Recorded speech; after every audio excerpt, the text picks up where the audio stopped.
Guys अहिले चाहिँ यो मिडल इस्टको वारले चाहिँ अहिले सुतेको बाघलाई झस्काएको छ है त। अब यो सुतेको बाघ चाहिँ कुन देश हो भनेर तपाईँको मनमा लाग्ला। म कुरा गर्दैछु जापान।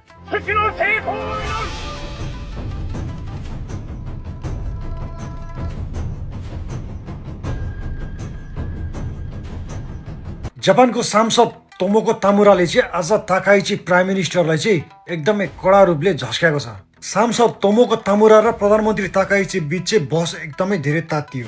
तमुराले चाहिँ अमेरिकाको सैन्य हस्तक्षेप र शक्तिको राजनीति बारे आलोचना गर्दै भनिन्, कुनै पनि देशमा चाहिँ सैन्य बल प्रयोग गर्नु भनेको चाहिँ अन्तर्राष्ट्रिय कानुनको उल्लङ्घन गर्नु हो। जापानको सरकारले चाहिँ यस्तो उल्लङ्घन गर्दा पनि किन विरोध गर्दैन भनेर चाहिँ प्रधानमन्त्रीले प्रश्न सोधे। उनले यो पनि भनिन् कि जापानले चाहिँ अमेरिकाको नीतिलाई चाहिँ अन्धाधुन्ध समर्थन गर्नु पनि राम्रो होइन। 地域に戦争を拡大させる、こういうことも防いでいかなければなりません。一刻も早く戦争を止めるためには、先制攻撃を行ったアメリカとイスラエルにその攻撃をやめろと働きかける。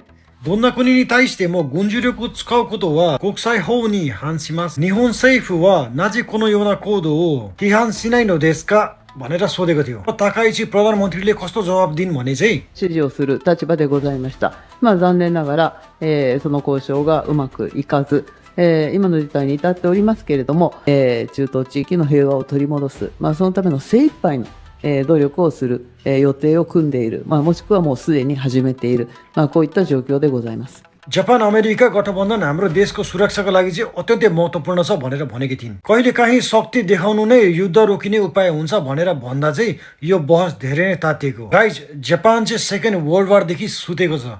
यदि यो बाघ चाहिँ उठ्यो भने के होला त? जापानको बारेमा चाहिँ नेक्स्ट अपडेटहरू के कति आउँछ म तपाईँहरूलाई पछि राम्रोसँगले भिडियो बनाएर अपडेट दिनेछु र अरू कुनै डेभलपमेन्ट्सहरू आयो भने म तपाईँलाई अपडेट गराइराख्नेछु। फलो पनि गर्नु।